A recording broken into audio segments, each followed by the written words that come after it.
Hello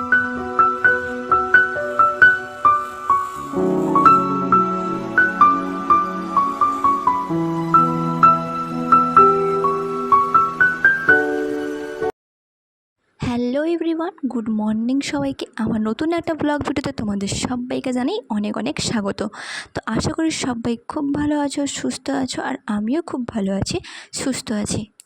তো অনেক দিন পর আজকে আবার তোমাদের সঙ্গে একটা ব্লগ ভিডিও শেয়ার করছি। তো সারাদিন কি করি না করি সবটাই তোমাদের সঙ্গে শেয়ার করব। তো চলো ভিডিওটা দেখতে থাকো। আগে তোমাদের সঙ্গে যেসব ব্লগ ভিডিওগুলো আমি শেয়ার করেছি সেগুলোতে তোমরা দেখেছো যে প্রত্যেক দিন সকালবেলায় ঠাকুরকে ফুল দিত আমার শ্বশুরমশাই। কিন্তু আজকের ভিডিওটা একটু অন্যরকম, কারণ আজকে ঠাকুরকে ফুলটা আমি দিচ্ছি। কেননা বাড়িতে কেউ নেই, তো কেন নেই, কী ব্যাপার সবটাই তোমাদের সঙ্গে শেয়ার করছি। তো ভিডিওটা স্কিপ না করে প্রথম থেকে শেষ পর্যন্ত কন্টিনিউ দেখতে থাকো। তো দেখো, এখন বাজে সকাল 6টা মতো। তো ঘুম থেকে উঠেছি অনেকক্ষণ আগেই। তো ঘুম থেকে উঠে বাড়ির যে সমস্ত কাজকর্মগুলো থাকে সবই সেরে নিয়ে আমার স্নান করাও কমপ্লিট হয়ে গেছে। কেননা বাড়িতে এখন কেউ নেই, একমাত্র বাড়িতে আমি আর আমার মেয়ে। কেননা এখন হচ্ছে মাঠে কাজ, বাদামের কাজ চলছে, এখন বাদামের চাষ তোলা হচ্ছে, ঠিক আছে। তো সবাই ভোরবেলা উঠে চলে গেছে মাঠে, সেই জন্যই ঠাকুরকে ফুল দেওয়ার দায়িত্বটা পড়েছে আমার ওপর। তো যাই হোক, ঠাকুরকে ফুল দিয়ে বসেছি। আর এই যে দেখাচ্ছিলাম দুদিকে পেপার দেওয়া, কেননা গতকাল খুবই বৃষ্টি হয়েছিল, যে কারণে পেপারগুলো ছেড়ে দেওয়া আছে। আর আমার মেয়ে চলে গেছিলো ওর জেঠুর সঙ্গে দোকানে, এখানে কাছেই একটা দোকান আছে, ওখানে চলে গেছিলো ওর জেঠুর সঙ্গে। এই যে ও এখন চলে এসেছে, আর আমার এখন মোটামুটি সব কাজও শেষ, তাই আমি ওকেও নিয়ে চলে এলাম। আর ও দোকান থেকে দেখো একটা ম্যাঙ্গোর জুস নিয়ে এসেছে। আর আমার মেয়ের মুখটা এখন দেখো কীরকম ভার করে রেখেছে। আসলে ওর এখন ঘুম চলে এসেছে। এখন যদিও সকাল 6টা 6:30 বাজে, এখনই ওর ঘুম পাওয়ার কারণটা হচ্ছে আমি যখন ঘুম থেকে উঠি না, ও ঘুম থেকে উঠে পড়ে। তো আমি 5টার দিকে উঠেছি, তো ও তখন উঠে পড়েছিল, সেজন্যই ওর এখন ঘুম পেয়ে যাচ্ছে। আর তাই ওকে ঘুমোতে দেবো না বলে আমি ওকে নিয়ে চলে যাচ্ছিলাম মাঠের দিকে। আর দেখো মাঠের দিকে যেতে গিয়ে কী হলো, ওখানটায় আমার সাইডে লেগে সাইডটা ছিঁড়েই গেল। আর আমাদের বাড়ি থেকে না মাঠটা খুব বেশি দূরে নয়, মানে রাস্তার এদিকে আমাদের বাড়ি আর রাস্তার ওদিকে হচ্ছে ফাঁকা মাঠ। তো সেখানেই, তো সবাই সেখানে কী করছে সেটাই দেখার জন্য আমি যাচ্ছিলাম, আর আমার মেয়েকে নিয়ে, ও যাতে না ঘুমোয় সেই জন্য। আর ওই যে দেখো ওখানে আমার শাশুড়ি মা বাদাম, আগের দিন বৃষ্টি হয়ে বাদাম কাদা হয়ে গেছিলো, তো সেইগুলো জলে ধুচ্ছে। মাঠে এখন প্রচুর জল, তো সেগুলো জলে ধুচ্ছে। আর ওইখানে যে পেপার ঢাকানো দেখছো, ওটা হচ্ছে আমার জেঠুদের বাড়ির বাদাম, মানে ওখানে ঢাকিয়ে রেখেছে। আর ওই যে ওইখানে আমার শ্বশুরমশাই আর আমার বরমশাই দুজনে কাজ করছে। দেখো কতটা দূরে, আর আমি তোমাদেরকে জুম করে দেখালাম। আর চারিদিকে মাঠে দেখো শুধুই জল, কাদা। আসলে গতকাল রাতে না প্রচুর বৃষ্টি, যেন রাতে নয়, এই বিকেলে সন্ধ্যের টাইমে থেকে প্রচুর বৃষ্টি হয়েছে, আর প্রচুর বাতাসও হয়েছে। তো সেই জন্য সবার বাদাম তো ভিজেই গেছে।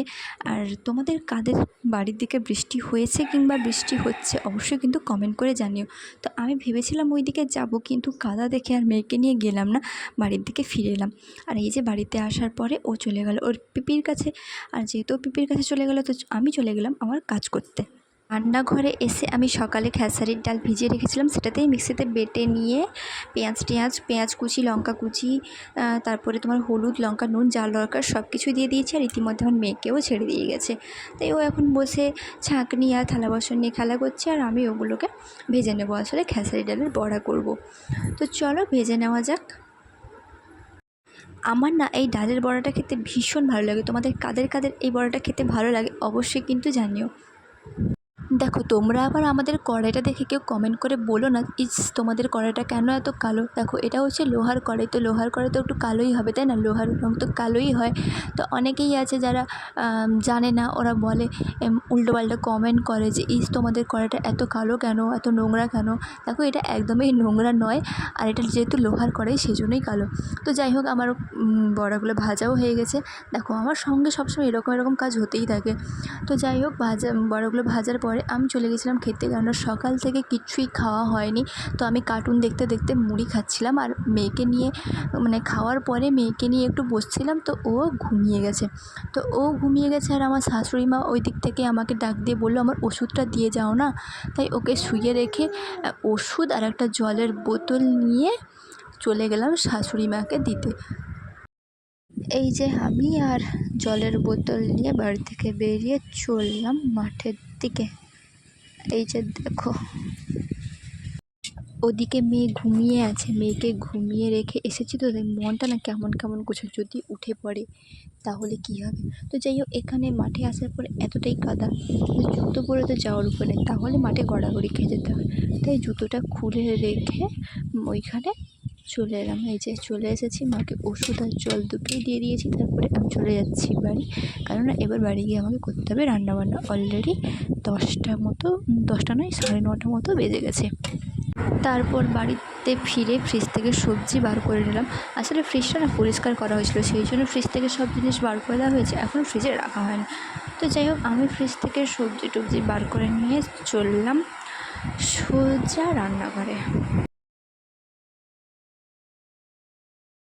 এই যে সবজি বার করে নিয়েছি, মেয়ে এখনও ঘুমিয়ে আছে, তো সেই জন্য আমাকে ঝটপট করে রান্নার জন্য সমস্ত সবজি টবজি কেটে গুছিয়ে রাখতে হবে। তো দরজাটা বন্ধ করে ওই ঘরে চলে এলাম রান্নাঘরে। তারপর বসে পড়লাম সবজি কাটতে। তো আমার সবজিগুলো কাটার পরে না ওরা সবাই মাঠ থেকে চলে এসেছিলো, মানে খাবার খাওয়ার জন্য। তারপর ওরা খেয়ে দিয়ে মাঠে চলে যাওয়ার পর আমি চলে এসেছিলাম রান্নাঘরে। তারপরে উনুন ধরিয়ে রান্না চাপিয়ে দিয়েছিলাম। এদিকে রান্না করতে গিয়ে না একটা বিপত্তি হয়েছে, মানে একটা ঘটনা ঘটে গেছে আর কি। তার আগে দেখো, রান্না করতে করতে আমার মামা শ্বশুরের বাড়ি থেকে, মানে আমার শাশুড়ি মায়ের বাপের বাড়ি থেকে এইগুলো আমার মামা শ্বশুরের ছেলে এসে এইগুলো দিয়ে গেল, এই দুধ, কাঁঠাল, কলা, লিচু, আম, এইগুলো। এই দেখো, রান্না করতে গিয়ে ডিম সেদ্ধ করতে গিয়ে এই একটা ঘটনা ঘটে গেছে। একটা ডিম হয়তো সম্ভবত ফাটা ছিল, আমি খেয়াল করিনি। একটা ফাটা ছিল, ওটাতেই ভেজে নিয়েছি, আরও একটা হয়তো ফাটা ছিল, তাই ওগুলো ওই অবস্থা। তো যাই হোক, একটু রান্নাবান্না করার পরে খেয়ে দিয়ে একটু ঘুমিয়ে পড়েছিলাম। তো ঘুম থেকে উঠে বেরিয়েছিলাম একটু রাস্তার দিকে। আমি বরমশাই আর মেয়ে 3জনে মিলে একটু রাস্তার দিকে বেরিয়েছিলাম। তো রাস্তার দিকে ঘুরতে গিয়ে দেখতে পেয়েছি যে আসছে একজন আইসক্রিমওয়ালার। আমার মেয়ে তো দেখে ভীষণ খুশি, তাই তোমাদের দাদাভাই আমাদের দুজনকে আইসক্রিম কিনে দিল। এই যে আমি এই আইসক্রিমগুলো খেতে ভালোবাসি, তাই ও এই আইসক্রিমগুলো আমাকে কিনে দিল। আর এদিকে দেখো, আমি ওকে ও আইসক্রিম খাবে বলে কীরকম অপেক্ষা করে আছে দেখো। তো তাড়াতাড়ি আমাদেরকে আইসক্রিম খেয়ে যেতে হয় বাড়ি, কেননা ওদিকে বাদাম শুকোতে দেওয়া আছে। তো তোমাদের দাদাভাই গেলে বাদামগুলো গোছাবে। আর এদিকে দেখো, আমার সোনা মানে আমার মেয়ে কীভাবে আইসক্রিম খাচ্ছে।